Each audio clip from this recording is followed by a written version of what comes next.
अंतर्जातीय wheel chair दिवस अवसर में केन्द्रापड़ा दिव्यांगंकर बास्केटबॉल प्रतियोगिता अनुष्ठित हो जाइछि। केन्द्रापड़ा ऑटोनोमस कॉलेज परिसर में यह प्रतियोगिता अनुष्ठित करा जायतिला। भिन्नक्षम सहा अनुष्ठान पुनर्वास और जिला प्रशासन पक्षरु यार आयोजन करा जायतिला।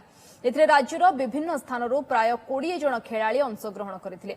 40 मिनिट मध्यरे शेष होइतिबा एही मैच रे बहु जातीय तथा अंतर्जातीय दिव्यांग क्रीड़ाविद माने जोग दैथिले।